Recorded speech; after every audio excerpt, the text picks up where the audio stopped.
함께하니 위로가 됩니다 라는 제목으로 말씀을 나누겠습니다.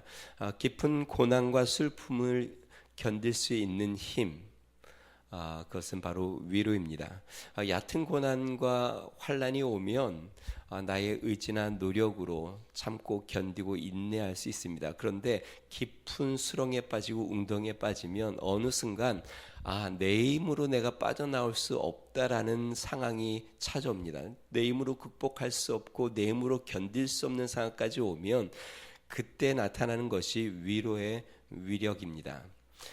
영어 단어로는요, 위로하다, console이라는 단어를 씁니다. console이라는 단어는요, 접두어가 con하고 그 다음에 sole이라는 단어가 이제 합성한 건데요. con이라고 하면 con, 우리가 잘 알다시피 함께라고 할 때 사용되는 단어가 con, 앞에 접두어를 con이라는 단어를 씁니다. sole은요, 솔로 라는 말을 들어봤죠? 솔로에 대한 어근이 같은데요. 그러니까 alone, 혼자, 이런 뜻입니다. 그래서 soul은 이제 형용사인데요. 유일한, 홀로, 단 하나의 동료가 없는 고독한. 그러니까 다시 이야기하면 고독한 자와 함께하는 것이 위로하는 것입니다. 그러니까 마음이 고독하고 이제 혼자라고 여겨지고 세상에 이제 모두 다 나를 도울 자가 없고 나에게 힘을 줄 자가 없고 나는 마치 혼자 남은 것처럼 아주 고독하고 외롭고 힘들고 좌절 가운데 있는 자와 함께하는 것, 그것이 바로 위로라는 것이죠. 이동훈 목사님의 설교집에 나오는 글인데요. 미국에 아주 개박한 여류 작가가 있었는데 이분은 사람들과 왕래도 거의 안 합니다. 글을 쓰니까 특히나 더군다나 누구랑 친분을 많이 맺거나 사람들과 왕래하면서 교제를 갖거나 이런 것도 별로 없이 그냥 글 쓰는데 혼자 그냥 방 안에 처박혀서 글 쓰는데 연념하고 다른 것에 별로 그렇게 관심을 갖지 않는 사람인데 그의 낙은 가장 큰 기쁨은 고등학교를 다니는 외아들, 하나밖에 없는 이 아들이 가장 자신에게 소중한 존재인데 이 아들이 친구들과 같이 차를 타고 여행을 가다가 사고가 크게 났습니다. 그래서 이 외아들과 함께 여행 가던 친구들이 다 한꺼번에 교통사고로 다 사망하게 됩니다. 그때부터 이 여류 작가가 너무 큰 충격을 받고 완전히 삶이 다 무너지기 시작합니다. 모든 절망 가운데 헤어나지 못합니다. 남편이 큰 사업을 해서 부자여가지고 할 수 있는 모든 치료를 받았는데도 그런데도 그것이 아무 효과가 없습니다. 삶이 전혀 나아지지 않고 무너진 마음에서 전혀 헤어나오지 못합니다. 여행을 가면 좀 좋아진다고 해서 여행도 다녀왔는데도 그 마음이 전혀 회복되지 않습니다. 평생 써오던 글에 전념을 하려고 아무리 책상에 앉아서 글을 쓰려고 해도 글이 전혀 써지지도 않고 전혀 한 글자도 나가지 못합니다. 너무나도 눈물로 매일매일 삶이 완전히 다 무너져서 이제는 더 이상 소망이 없는 듯한 아주 캄캄한 삶을 살고 있는데, 그런데 한 분이 찾아왔습니다. 그게 누구냐면 같은 아들과 차에 타서 여행을 하던 친구, 그러니까 함께 교통사고로 죽은 친구의 어머니가 그를 찾아왔고 그 어머니가 돌아갔는데 희한하게 그때부터 이 여류 작가의 삶이 변화하기 시작합니다. 다시 용기를 내고 힘을 얻기 시작합니다. 얼굴에 미소가 다시 돌아오기 시작합니다. 글을 다시 쓸 수 있게 됐습니다. 삶에 힘이 생기고 삶을 견딜 수 있는 힘이 생겼습니다. 그래서 사람들이 너무나도 궁금해서 아니 도대체 무슨 말을 들었길래 당신이 다시 일어설 수 있었습니까? 너무 궁금하지 않습니까? 그럼 수많은 치료도 받고 여행도 다녀보고 또 좋은 것도 많이 먹어보고 할 수 있는 모든 것을 다 했지만 삶에 기력이 없고 좌절하여 도저히 삶의 그 절망 가운데 헤어나지 못하던 사람이 그 친구의 어머니를 뵙고 나서 삶이 막 변화되고 새롭게 되는 모습을 보니까 궁금하지 않습니까? 그랬더니 그분이 이렇게 이야기합니다. 그 친구 어머님이 저에게 오셔서 아무 말도 안 하셨습니다. 그냥 나를 끌어안고 하염없이 우셨습니다. 그리고 나도 같이 울었습니다. 그게 전부.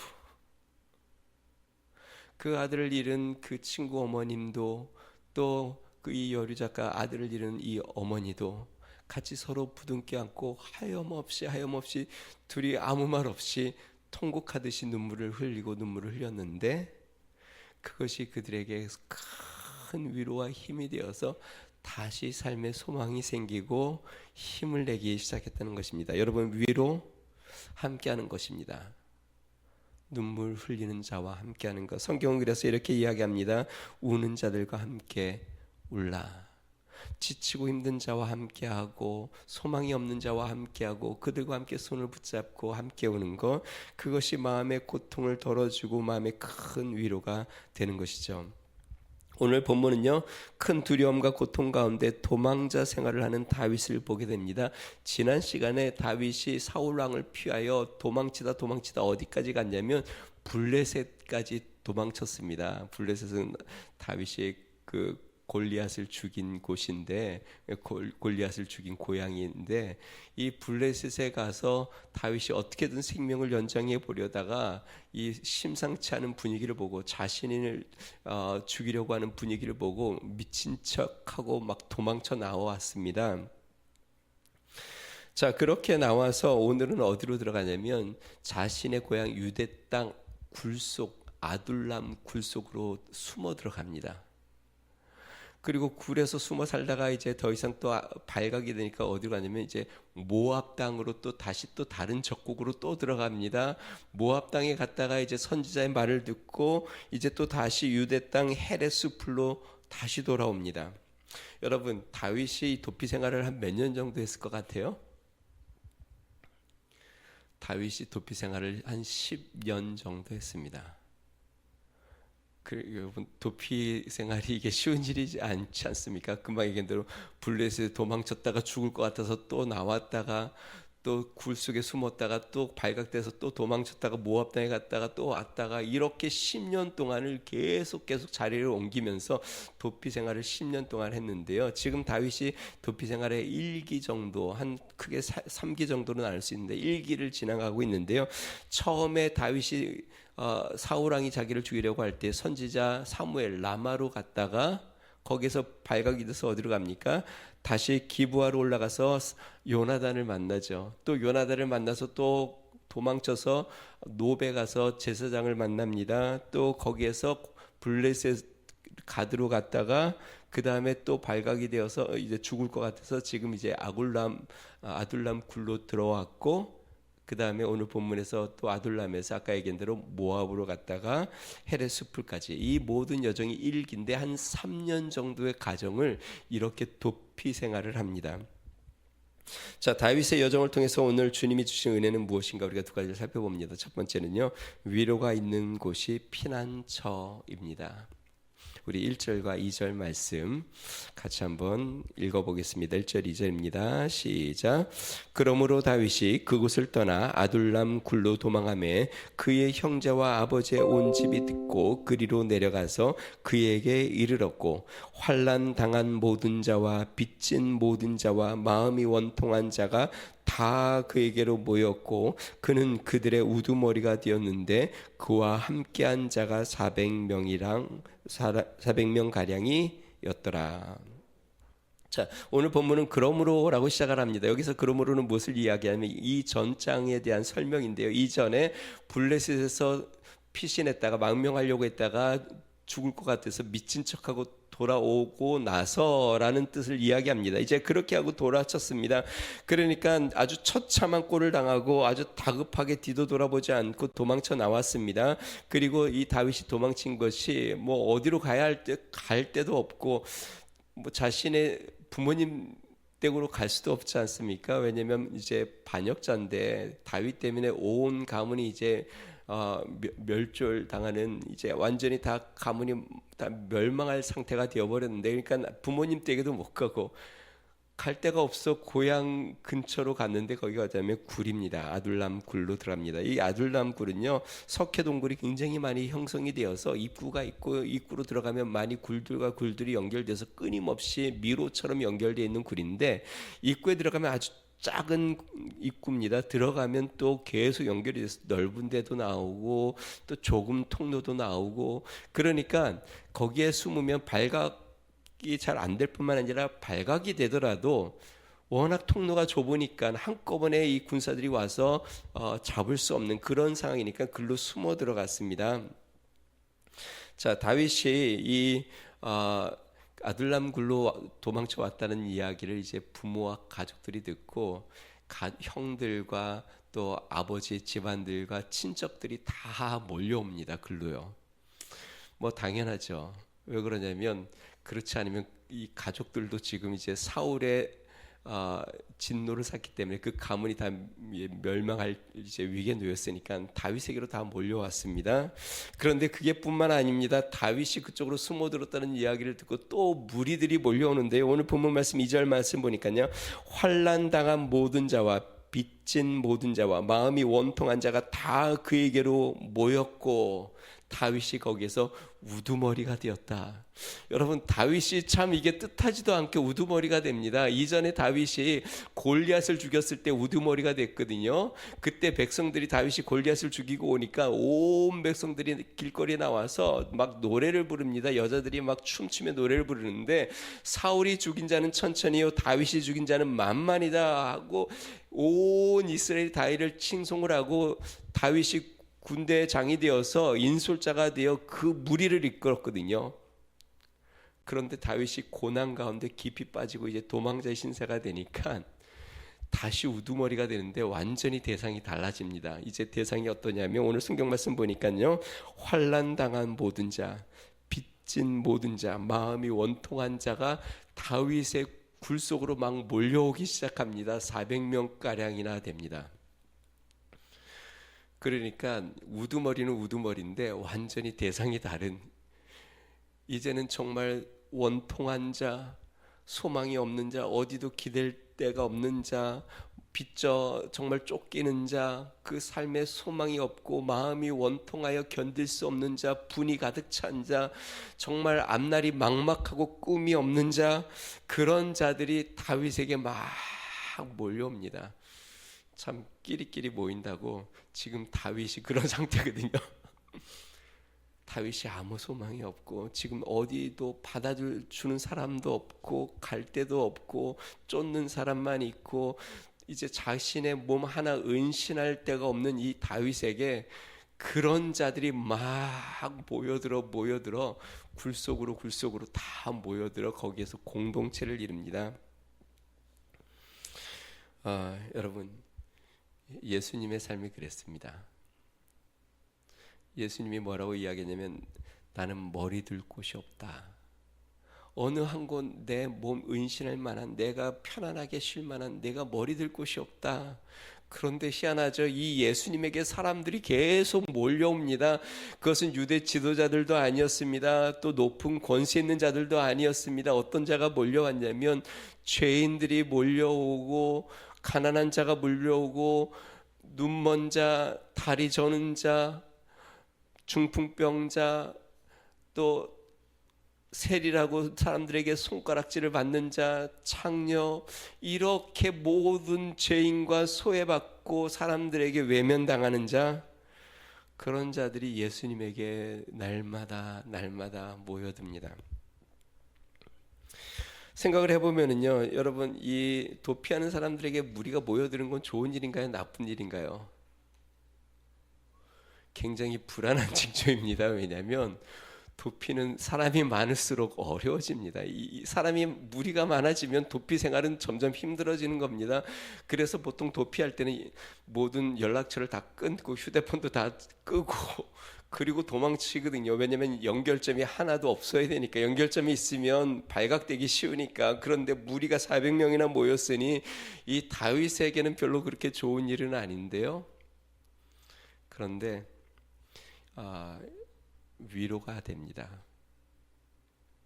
그 소외된 자에게 소외된 자가 와서 위로가 되고 또 원통한 자에게 원통한 자가 와서 위로가 되고, 빚진 자에게 빚진 자가 와서 위로가 되고, 상처받은 자에게 상처받은 자가 와서 위로가 되고, 누구도 알아보지 않고 누구도 거들떠보지 않고 천대받던 자들이 천대받는 자들을 만나 그들이 위로가 됩니다. 그러니까 서로 정말 어디 기댈 데 없는 사람들이 같이 기대고, 서로 어디 숨 쉴 데 없는 자들이 굴 속에 들어가 서로 숨을 쉬며 같이 위로를 받고, 같이 격려를 하고, 같이 눈물을 흘리고, 같이 손을 붙잡고 위로가 되어 그 공동체를 이루는 아둘람 굴 공동체, 그것이 바로 다윗으로 말미암아 다윗을 통하여 하나님이 이루시는 공동체입니다. 여러분, 참 놀랍죠? 훗날 다윗이 유대의 왕이 되는 계기가 이 공동체로부터 출발합니다. 여기에서 군사 대장인 군대 장군도 나오고, 또 지도자들도 나오고, 여기에서 용사도 나오고 모사도 나오고, 여기서 모든 지도자들이 다윗과 함께하는 이 아둘람 공동체 형성이 되어서 다윗이 이스라엘의 왕이 되는 계기가 이때부터 출발이 시작이 됩니다. 다시 이야기하면, 상처난 자들이 서로 모여 서로 위로가 되고 힘을 얻고 서로 삶의 희망을 되찾고, 그 가운데서 연합이 되어 그들이 하나님의 군대가 되고 하나님의 백성들이 되고 하나님이 이끄시는 하나님의 사람들이 되어 하나님의 역사를 인도하는 것이죠. 사랑하는 성도 여러분, 우리의 인생의 피난처는 어디일까요? 위로가 있는 곳입니다. 하나님의 위로가 있는 곳. 서로 보며 눈물을 흘릴 수 있는 것, 서로 기댈 수 있는 것, 또 서로에게 나의 연약함으로 말미암아 의지할 수 있는 것, 그렇게 연약하고 상처난 자들이 모여 서로 공동체를 이루어 함께 주님 안에서 위로를 받고 함께 눈물을 흘리고 함께 주를 바라보며 힘을 얻어 주의 은혜 가운데 군대가 되어 하나님의 역사를 이루는 공동체, 그것이 바로 교회입니다. 초기 기독교에 큰 핍박이 오자 성도들이 카타쿰으로 숨어 들어갔습니다. 카타쿰은요, 이게 라틴어인데요, 카타가 가운데라는 뜻이고요, 그 다음에 툼바스, 툼하면 이제 영어로는 무덤이잖아요. 툼바스가 무덤들입니다. 그러니까 카타쿰은 무덤들 가운데라는 뜻이에요. 그러니까 이 로마의 무덤들이 굴을 파서 이렇게 쭉 했는데, 이 무덤과 무덤이 연결되는 이런 통로들이 쫙 연결되어 있습니다. 미로처럼. 그러니까 이 기독교의 핍박이 오니까 막 이제 뭐 사자의 밥이 되기도 하고 화형을 당하기도 하고, 그러니까 이들이 카타쿰, 그러니까 그 무덤 통로들로 다 숨어 들어간 겁니다. 크리스찬들이. 근데 이게 미로처럼 막 연결이 돼 있으니까 도망치면 잘 못 찾고, 그들이 크리스찬들이 모여가지고 거기에서 하나님을 찬양하고 예배하고 서로 위로를 받고 그 컴컴한 데서 같이 생명을 유지하는데 몇백 년을 거기서 같이 지냅니다. 몇백 년을. 그들이 혹시 외부 사람들이 와서 이 크리스찬들을 다시 또 이렇게 적발하여 죽일까봐 문양을 하나 만듭니다. 그게 바로 익투스, 물고기 문양. 그것이 크리스찬들의 사인입니다. 암호. 이것을 통해서 크리스찬인 것이 아닌지를 확인을 하고, 그 공동체 와서 거기서 예배를 드리고 성찬을 나누고 그 굴 속에서 하나님을 찬양하며 하나님을 높이며 하나님 앞에 경배하고 서로 위로하고 격려하며 그 시간을 견디어 지금 기독교가 우리까지 왔습니다. 그 복음이 우리에게까지 와서 우리도 우리 주님을 찬양합니다. 예수님이 말씀하셨습니다. 누구든지 목마른 사람은 다 내게로 와라. 나를 믿는 사람은 성경 말씀대로 그 속에 생수의 강이 흘러나오리라. 예수님은 세리와 죄인의 친구라고 말씀하셨습니다. 교회는 그렇게 우리 주님으로 말미암아 마음의 슬픔과 고통 가운데 있는 자들이 와 위로와 힘을 얻는 것입니다. 이 다윗이 이 아둘람 굴에서 지은 시편이 몇 편 있습니다. 그 중에 하나가 시편 57편인데요. 이 다윗이 그곳에서 원통하고 원망하고 불평하고 그런 것이 아니라 만약에 그 무리가 모였으면 아마 난폭한 폭도들이 돼야 되지 않을까요? 근데 그렇지 않았습니다. 다윗이 거기에서 하나님을 예배하며 찬양하며 그 무리를 이끌었습니다. 시편 57편에 보면 우리가 잘 아는 찬양의 그 가사가 되는 시편 말씀이 나옵니다. 제가 한번 읽어보겠습니다. 시편 57편. 주여 내가 만민 중에 주께 감사오며 문나라 중에서 주를 찬송하리이다. 무릇 주의 인자는 커서 하늘에 미치고 주의 진리는 궁창에 이르나니 하나님이여 주는 하늘 위에 높이 들리시며 주의 영광이 온 세계 위에 높아지기를 원하나이다. 내가 만민 중에 오 주께 감사하며 주의 힘을 찬양하리. 열방 중에서 여러분 놀랍지 않습니까? 그렇게 원통한 그 상황 가운데 굴에서 다윗이 내가 만민 중에 주님을 높이며 주의 인자는 크고 높습니다. 우리 주님은 하늘 위에 높으십니다. 주님을 찬양합니다. 근데 저는 이런 생각이 들어요. 이게 다윗 혼자 그랬을까요? 아마 그랬을 것 같아요. 그 원통한 400명이 다 모여서 아마 눈물 흘리며 이러한 시를 읊지 않았을까? 서로 하나님을 바라보며 눈물 흘리며 서로 위로하면서 그들이 바라볼 게 하나님밖에 없으니 그 굴 속에서 하나님만 바라보며 하나님 앞에 찬양하며 그들의 마음에 위로를 삼고 서로를 위로하며 주님 앞에 나가지 않았을까? 아둘람 굴. 여러분, 우리 하나님이 우리 가운데 함께 하심을 믿으시기 바랍니다. 우리 하나님 앞에 나아가는 믿음의 성도 되시기를 주의 이름으로 축원드립니다. 두 번째 우리가 기억해야 될 것은요, 고난이 있어도 피난처에 머물러야 한다는 것입니다. 무리들이 모여들자 더 이상 아둘람 굴에 머물기가 어려워졌습니다. 이제 발각이 되는 것이죠. 이제 그 다음 본문의 내용에 보면 발각되어 도망치는 발각된 내용이 나오는데요. 발각이 되니까 이제 다윗이 어디로 옮겨가냐면 모압으로 옮겨갑니다. 무리를 이끌고요. 그리고 부모와 연로한 분들 다 이끌고 갑니다. 우리 3절과 4절 말씀 같이 한번 읽어보겠습니다. 시작.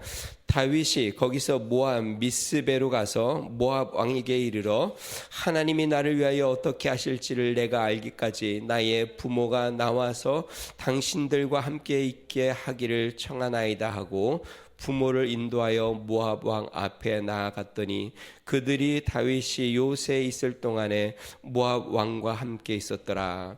다시 이야기하면 다윗이 그의 부모들과 친척들을, 그러니까 좀 나이 있고 연로한 분들을 그 모압 왕에게 좀 부탁을 합니다. 그리고 자신은 모압의 한 곳을 요새로 삼고 거기에서 이제 좀 그 400명들과 함께 좀 은신하고 있습니다.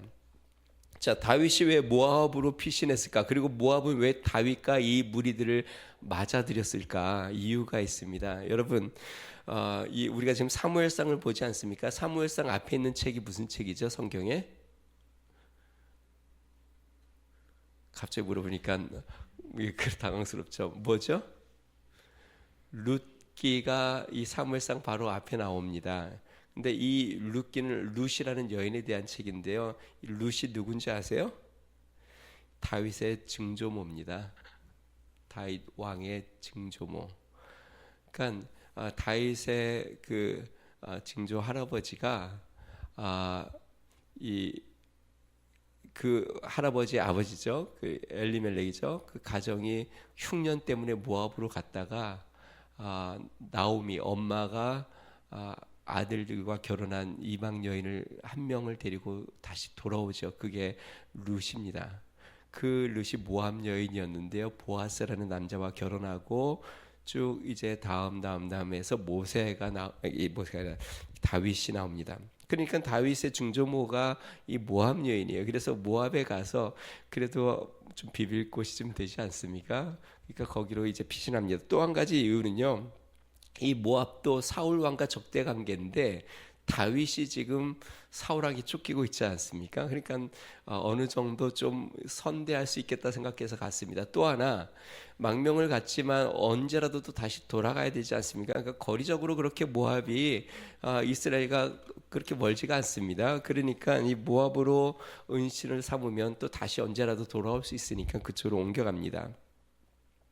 자, 그리고 요새를 만들었습니다. 그런데 갑자기 다윗에게 선지자 한 명이 찾아옵니다. 갓이 찾아와서 다윗에게 다시 유다로 돌아가라라고 이야기합니다. 5절 말씀 같이 한번 읽어봅니다. 시작. 선지자 갓이 다윗에게 이르되 너는 이 요새에 있지 말고 떠나 유다 땅으로 돌아가라. 다윗이 떠나 헤레스 풀에 이르니라. 저는 이 말씀을 보면서 참 우리 하나님도 야속하다라는 생각이 듭니다.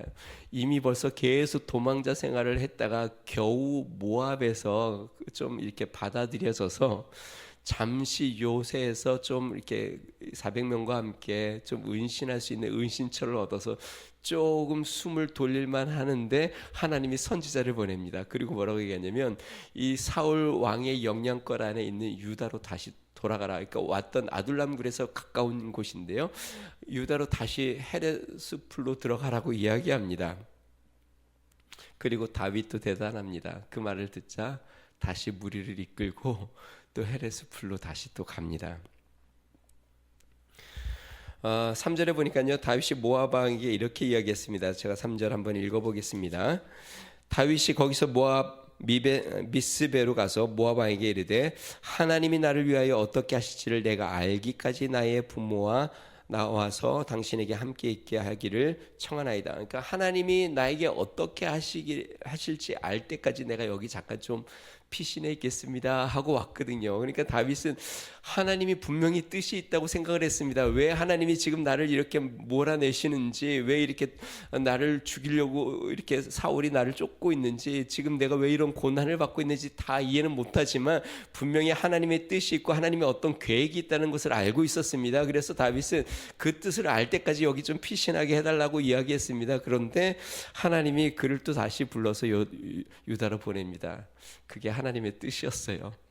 그러니까 고난을 피하지 말고 유다에서 고난을 견디고 거기에서 계속 머무는 것이 하나님의 뜻이었습니다. 다 이해는 못하지만 그리고 23장에 보면 힌트가 조금 나옵니다. 그건 나중에 23장 가면 보겠습니다. 재밌는 내용이 나오는데요. 여러분, 아브라함이 하나님이 불러서 가나안 땅으로 부모 친척을 떠나 가나안 땅에 갔습니다. 그런데 가니까 갑자기 아주 심한 흉년이 듭니다. 그래서 다윗이 아내를 이끌고 조카랑 아내를 이끌고 애굽 땅으로 피신해 갑니다. 하나님의 약속의 땅을 피해서 가나안으로, 그 애굽으로. 근데 거기서 낭패를 만나죠. 아내를 빼앗기고 큰 위기를 당하다가 다시 하나님의 인도를 받아 가나안 땅으로 다시 올라옵니다. 그러니까 하나님께서 가나안 땅을 떠나지 말게 하신 것이죠. 성도 여러분, 우리의 삶 가운데 고난이 찾아와도 우리는 피난처를 떠나지 말아야 합니다. 많은 교인들이요, 고난이 찾아오면 신앙을 버리고 교회를 떠납니다. 예수님을 믿는데도 삶의 어려움이 찾아오고 문제가 찾아오면 그러면 실망하고 낙심하고 다시 교회를 떠나 세상으로 나아갑니다. 근데 여러분, 피난처는 언제 나아가는 곳입니까? 피난처는 고난이 있기에 나아가는 곳이죠. 교회는 영적인 피난처입니다. 마음의 상처, 고통과 아픔이 있기에 교회를 오는 것이지 상품이 있어서 떠나는 것이 아니죠. 제가 여러분들에게 드리고 싶은 말씀은 예수님을 믿고 또 교회를 다닌다고 해서 삶의 고난이나 고통이나 어려움이 찾아오지 않는다는 말은 절대로 안 합니다. 성경은 우리의 인생은요, 계속 환난과 고난이 찾아온다고 이야기합니다. 그것은 예수님을 믿고 나서도 마찬가지입니다. 예수님을 믿고 나서도 삶의 어려움도 찾아오고 고난이 찾아옵니다. 찾아오지 않는 것이 아닙니다. 그럼 뭐가 다를까요? 고난과 어려움이 찾아와도 주님이 함께 하십니다. 하나님이 지켜주십니다. 하나님이 완전히 넘어지지 않게 하십니다. 하나님이 완전히 실패하게 하지 않습니다. 하나님이 함께하여 하나님이 지키시고 눈동자같이 보호하십니다. 피난처는 환난과 고난이 없는 곳이 아니라 주님이 함께하는 곳이 피난처입니다. 이 다윗이 잠깐 이 두려움 가운데 모압으로 옮겨갔지만 하나님은 다윗을 유다에서 하나님을 섬기고 유다에서 이스라엘의 왕이 되고 유다를 통해서 역사를 만들어내기를 원하셨습니다. 그래서 하나님은 잠시도 이 유다를 떠나는 것을 허락하지 않습니다. 그냥 그 피난처, 하나님을 피난처 삼아, 모압이 피난처가 아니라, 모압의 요새가 피난처가 아니라 하나님을 피난처 삼아 그곳에서 하나님을 섬기고 하나님을 바라보기를 원하셔서 그를 그곳에 다시 부르고 그곳에 머무르게 합니다. 해외여행을 가면은요, 요즘은 탐험하는 것을 많이 하더라고요. 그래서 수중 탐험 같은 거, 이런 것들 많이 합니다. 깊은 물 속에 들어가서 물고기들을 이렇게 보는 건데, 아주 큰 상어 체험 같은 것도 있더라고요. 아주 몸집이 한 거의 10m 가까이 되는 아주 큰 상어, 이빨이 아주 날카롭고 굉장히 공격성이 강한 이 상어들을 실제로 수중에 깊이 내려가서 산소호흡기 끼고 내려가 가지고 체험을 하는 겁니다. 여러분, 일반적인 상황에서 상어를 만난다면 이게 얼마나 두렵고 공포스러운 일입니까? 생명의 위협을 느끼고 그냥 숨도 안 쉬어질 정도로 두려운 일이죠. 그런데 이 상어 체험을 하는 사람들은 진짜 너무나도 짜릿했다고 이야기하고 평생 잊지 못할 경험을 했다고 이야기를 합니다. 왜 그럴까요? 케이지 안에서 체험을 하기 때문에 그래요. 아주 이 철로 된 단단한 케이지 안에 들어가서 거기에서 상어를 보기 때문에 바로 눈앞에 있어도 전혀 해를 입지 않는 것을 알기 때문에 겁이 나지만 그렇다고 해서 마음이 무너지지 않습니다. 두렵기는 하지만 그렇다고 해서 좌절스럽지도 않습니다. 오히려 그 두려움 가운데 뭔가 짜릿한 쾌감을 느낍니다. 왜냐하면 케이지가 자신을 보호하는 것을 알고 있기 때문에 그렇습니다. 예수님이 말씀했습니다. 내가 너희를 세상에 보내는 것이 마치 양을 이리 가운데 보내는 것 같다. 우리 하나님이 내가 너희들을 이리 가운데 보내지 않고 지켜주겠다고 말씀하시지 않았습니다. 내가 너희를 세상에 보내는 게 마치 양을 이리 가운데 보내는 것 같다라고 이야기했습니다. 사도 바울은 뭐라고 이야기했냐면, 사단이 우는 사자처럼 믿는 자들을 삼키려고 주시하고 있다라고 이야기했습니다. 그런데 우리가 꼭 기억해야 될 게 있습니다. 우리는 우리 주님의 피난처 안에 있음을 기억해야 합니다. 분명히 세상은 험난합니다. 우는 사자가 득실거리는 것 같습니다. 사자가 입을 벌리고 달려드는 것 같습니다. 그런데 주님의 케이지가 우리를 지키고 있어 우리는 그 안에서 안전합니다. 주님은 나의 피난처십니다. 그리고 우리는 함께 그 피난처에서 함께 눈물을 흘리고 함께 주님을 바라봐 함께하니 위로가 됩니다. 우리 서로 옆에 분을 보면서 얘기해 볼까요? 함께하니 위로가 됩니다. 윤복희 씨 권사님이신데요. 윤복희 씨가 불러서 굉장히 많은 사람들의 마음에 감동을 울린 노래가 있습니다. 여러분. 아마 다 들어봤을 거고 한 번쯤은 이 노래를 들으면서 눈물을 흘려본 적이 있을 것 같아요. 실은요, 이 여러분이라는 곡은요, 윤복희 씨가 작사 작곡한 곡이 아니라 그의 오빠 윤한기 씨가 이제 목사님이 되셨는데요, 작사 작곡한 곡이라고 합니다. 이것을 영어 가사를 붙인 게 윤복희 씨라고 합니다. 이 윤한기 씨가 젊은 시절에 바쁘게 정신없이 공연을 하고 막 다니는데 몸이 좀 안 좋더래요. 근데 이게 워낙 열심히 많이 활동이 많으니까 힘들어서 그런가 보다 하고 그냥 뭔가 검사를 해야 되는데 미루다가 어느 날 쓰러졌다고 합니다. 병원을 가봤더니 폐결핵 말기, 거의 사망 진단을 받았습니다. 그러니까 이제 완전히 폐결핵 말기면 삶이 끝난 거죠. 그래서 소망도 없고 이제 완전히 삶이 다 무너지고 인생의 좌절이 찾아왔을 때 그가 회개하고 우리 하나님을 부르짖고 하나님을 찾기 시작했다고 합니다. 하나님 앞에 돌이켰다고 합니다.